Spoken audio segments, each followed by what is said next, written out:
நேற்றைக்கு தான் சிங்கப்பெண் சிறப்பு அதிரடிப்படையை தொடங்கி வச்சு சிங்கிள் டேக்ல தப்பா வளர்ந்தாரு முதலமைச்சர் விஜய் அவர்கள். இந்த படையோட முதல் வழக்கே தன் கட்சியோட சொந்த வழக்கா இருக்கும் அப்படிங்கிறத முதலமைச்சர் விஜய் அவர்கள் எதிர்பார்த்திருந்திருக்கவே மாட்டாரு.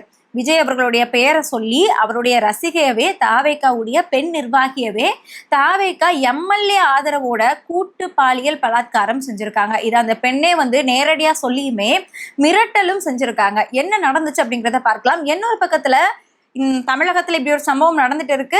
தொடங்கி வச்சதோட டெல்லிக்கு புறப்பட்டு போன விஜய் அவர்கள் அங்க என்ன சம்பவம் செஞ்சாரு அப்படிங்கிறது தெரியல. தமிழகத்துல கரூர் சம்பவம் மறுபடியும் சூடு பிடிக்க ஆரம்பிச்சிருக்கு. காவல் ஆய்வாளர் உட்பட 10 பேருக்கு சிபிஐ சம்மன் அனுப்பப்பட்டு அதுல பாதி பேர் இன்னைக்கு ஆஜராகி முக்கியமான ஆவணங்களையுமே கொடுத்திருக்காங்க. என்ன நடந்துட்டு இருக்கு அப்படிங்கிறத விரிவா பார்க்கலாம். Welcome to Mathimugam decode. நான் இசை.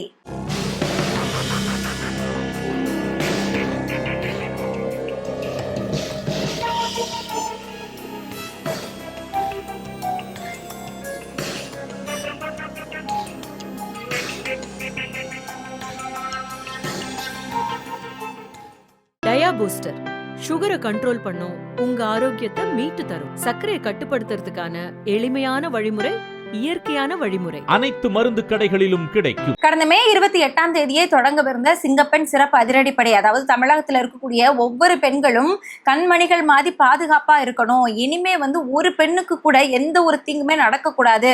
இதை நல்ல கழுகு மாதிரி பார்த்துட்டே இருக்கணும் அப்படிங்கிறதுக்காக ட்ரோன் கேமரா மூலியமா எல்லா படையும் சேர்த்து சிங்கப்பெண் சிறப்பு அதிரடிப்படை அப்படிங்கிற ஒரு படையை முதலமைச்சர் விஜய் அவர்கள் நேற்றைக்கு தான் தொடங்கி வச்சிருக்காரு. தொடங்கி வச்சு அவர் சிங்கிள் டேக்ல தப்பா பேசின அந்த விஷயங்களுக்கு இன்னும் டீகோடே பாதி பேர் பண்ணி முடிச்சிருந்திருக்க மாட்டாங்க. அதுக்குள்ள அடுத்த கேஸ் உருவாகிடுச்சு. அதாவது சிங்கப்பெண் சிறப்பு அதிரடிப்படையோட முதல் வழக்கே தாவேக்கா கட்சியை சேர்ந்த வழக்கு தான். முதல் வழக்கும் சரி, கடைசி வழக்கும் அந்த வழக்கா தான் இருக்கும். ஏன்னா கடந்த 30 நாட்கள் நடந்த சம்பவங்கள்ல தொடர்புடைய எல்லாரையும் எடுத்து பார்த்தோம்னா தாவேக்காவுடைய கட்சி நிர்வாகி, தாவேக்காவுடைய தொண்டர், விர்ச்சுவல் வாரியரா தான் இருந்துட்டு இருக்காங்க.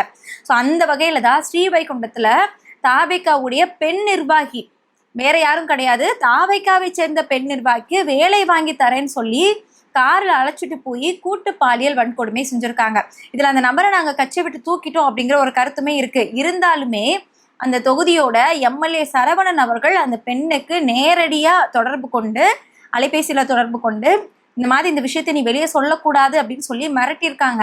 மிரட்டினது மட்டும் இல்லாம மேலிடத்துக்கு தெரிஞ்சுதான் நாங்க எல்லாமே செய்யறோம் அப்படின்னு சொல்லியிருக்காங்க. அப்ப மேலிடம் அப்படிங்கிற அந்த மேலிடம் யாரு? மேலிடம் அப்படிங்கிறது விஜய் அவர்களா, புஷி ஆனந்த் அவர்களா, ஆதவர்ஜுனா அவர்களா, இல்ல அவங்களுக்கும் மேலிடம் ஏதாவது இருக்கா அப்படிங்கிற கேள்வி நமக்கு வருது. அப்போ மேலிடத்துக்கு தெரிஞ்சுதான் இவ்வளவு தவறுகள் நடந்துட்டு இருக்கு அப்படிங்கிறத எம்எல்ஏ சரவணன் அவர்களே வாக்கு மூலமா கொடுத்திருக்காரு.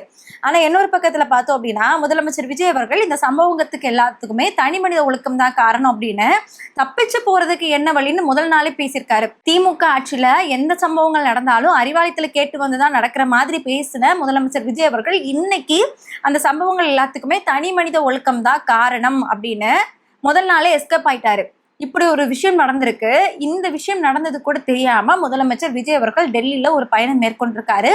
நேற்றைக்கே ராகுல் காந்தி, சோனியா காந்தி அவர்களை சந்திச்சுட்டு இன்னைக்கு நிதி ஆயோக் கூட்டத்துல பிரதமர் மோடி தலைமையிலான அந்த கூட்டத்திலேயுமே கலந்திருக்காரு.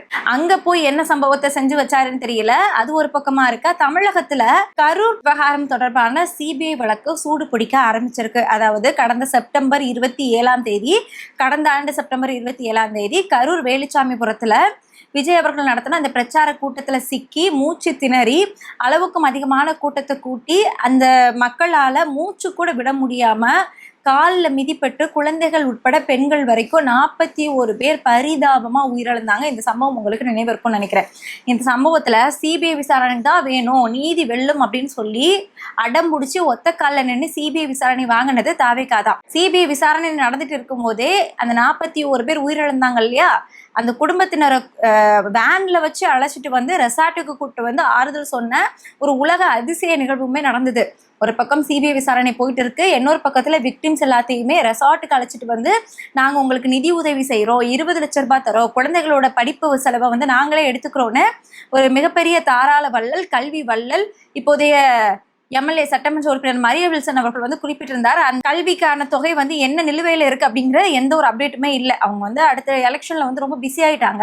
ஸோ அதனால அப்டேட் இல்லை. அந்த எலெக்ஷன் பிஸியில தான் இந்த சிபிஐ விசாரணையுமே கொஞ்ச நாளைக்கு வந்து தற்காலிகமாக நிறுத்தி வைக்கப்பட்டிருந்தது. ஆனா அதுக்கு முன்னாடியே கரூர்ல தற்காலிகமாக சிபிஐ அலுவலகம் ஒன்று போட்டு, தான் தோன்றி மலைப்பகுதி பக்கத்துல அலுவலகம் போட்டு, அந்த நிகழ்வுக்கு சம்பந்தமுடைய தொடர்புடைய அந்த நிகழ்வுல இருந்து எல்லாத்துக்கிட்டையும் சிபிஐ விசாரணை நடத்திட்டு இருந்தாங்க.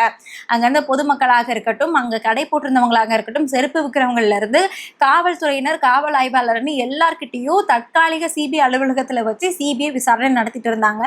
ஆனா குறிப்பிட்ட ஒரு சிலரை மட்டுமே டெல்லிக்கு வர வச்சிருந்தாங்க. அதாவது முக்கியமான குற்றவாளி அப்படின்னு சந்தேகப்படக்கூடிய ஆதவ் அர்ஜுனா, புஷி ஆனந்த், முதலமைச்சர் விஜய் அவர்களை 2 முறை டெல்லிக்கு வர வச்சு விசாரணை நடத்தப்பட்டது. தனித்தனியா நடத்தப்பட்டது. தனித்தனியா எழுதி வாங்கி கொஸ்டின் கொடுத்து எழுதி எல்லாமே வாங்கியிருந்தாங்க. பிட்டு பேப்பர் எல்லாம் எடுத்துட்டு போயுமே ஃபெயில் ஆயிட்டாரு, தப்பா தான் மாத்தி பேசியிருந்தாரு அப்படிங்கிற பல சர்ச்சைகள் வந்து அப்ப ஏற்பட்டிருந்தது. ஸோ அங்கிருந்து போயிட்டு வரும்போது டெல்லியில வச்சு பிரச்சாரத்தை எல்லாமே ஆரம்பிச்சிருந்தாரு. ஏற்கனவே பிரச்சார கூட்டத்துல சிக்கிதான் 41 பேர் உயிரிழந்திருக்காங்கன்னு உங்களை கூட்டு வந்து விசாரணை செஞ்சுட்டு இருக்காங்க. அப்படி இருக்கும்போது வர வழியிலேயே நீங்க வந்து பிரச்சாரம் வேற செஞ்சுட்டு வந்ததா ஆதவ் அர்ஜுனா அவர்கள் வந்து குறிப்பிட்டிருந்தாங்க. இப்படி பல சர்ச்சைகளுக்கு மத்தியில தான் இந்த தேர்தல் காரணமா அந்த சிபிஐ விசாரணை தற்காலிகமாக நிறுத்தி வைக்கப்பட்டிருந்தது. ஆனா இன்னைக்கு தேர்தல் முடிஞ்சிடுச்சு. தேர்தல் ரிசல்ட்ல முதலமைச்சரா விஜய் அவர்களுமே ஆகிட்டாங்க. ஆன உடனே கையோட கையா சூட்டோட சூட்டா கரூர் சம்பவத்துக்கு தொடர்புடைய அதிகாரிகளை இடமாற்றுறது தான் முதல் நடவடிக்கையா விஜய் அவர்கள் செஞ்சிருந்தாங்க. அதிகாரிகளை வேறு ஊருக்கு டிரான்ஸ்ஃபர் செஞ்சுட்டு இருந்தாங்க. அடுத்தடுத்து பல்வேறு அதிகாரிகளோட இடமாற்றத்தை நம்ம செய்தியில பார்த்துருந்துருப்போம். இருந்தாலுமே நீங்க எத்தனை அதிகாரிகளை இடமாற்றம் செஞ்சாலும் பரவாயில்ல, கரூர் சம்பவத்துக்கு தொடர்புடைய அந்த அதிகாரிகளை நாங்க விசாரணை செஞ்சே ஆவோம்னு சொல்லி கரூர் சம்பவத்துல அந்த சமயத்துல இருந்த காவல் ஆய்வாளர் உட்பட 10 பேருக்கு சிபிஐ சம்மன் அனுப்பியிருந்தாங்க. காவல் ஆய்வாளர் சையத் அலி உள்ளிட்ட 10 பேருக்கு சம்மன் அனுப்பி அதுல 5 பேர் இன்னைக்கு சிபிஐ விசாரணைக்காக ஆஜராகியிருக்காங்க கரூர்ல போடப்பட்ட அந்த தற்காலிக சிபிஐ அலுவலகத்துல. அது மட்டும் இல்லாம அவங்க முக்கியமான ஆவணங்களையும் சிபிஐ அதிகாரிகள் கிட்ட சமர்ப்பணம் செஞ்சிருக்கதா தகவல் வெளியாகி இருக்கு. அந்த முக்கியமான ஆவணங்கள் முதலமைச்சர் விஜய் அவர்களுக்கு எதிராக இருக்க போகுதா இல்ல கான்ஸ்பிரன்சி தியரிக்கு ஆதரவா இருக்க போகுதா அப்படிங்கிறது தான் இப்போ கேள்விக்குறியா இருந்துட்டு இருக்கு. இப்போ காவல் ஆய்வாளர்கள் கொடுத்திருக்க இந்த முக்கியமான ஆவணங்கள் அடிப்படையில தான் அடுத்த கட்ட சிபிஐ விசாரணை இருக்கும் அப்படிங்கிற தகவலுமே நமக்கு வெளியாகி இருக்கு. ஆய்வாளர்கள் என்ன கொடுத்திருக்காங்க அப்படிங்கிறது ஒரு பக்கம் கேள்விக்குறியா இருக்க, இன்னொரு பக்கத்துல டெல்லிக்கு போன முதலமைச்சர் விஜய் அவர்கள் என்ன சம்பவத்தை செஞ்சிருப்பாரு அப்படிங்கிறதுமே மிகப்பெரிய கேள்விக்குறியா தான் இருக்கு. ஏன்னா இத்தனை நாள் தொடாத கரூர் விஷயத்த இன்னைக்கு சிபிஐ வந்து கிடுக்குப்படியா பிடிச்சிருக்காங்க அப்படின்னு அப்போ டெல்லியில ஏதோ ஒரு சம்பவம் நடந்திருக்கு. ஏற்கனவே டெல்லியில பிரதமர் மோடி அவர்களை சந்திச்ச விஜய் அவர்களுக்கு வெறும் 7 நிமிடம் மட்டும்தான் கொடுக்கப்பட்டது அப்படிங்கிற ஒரு செய்தி நமக்கு வந்தது.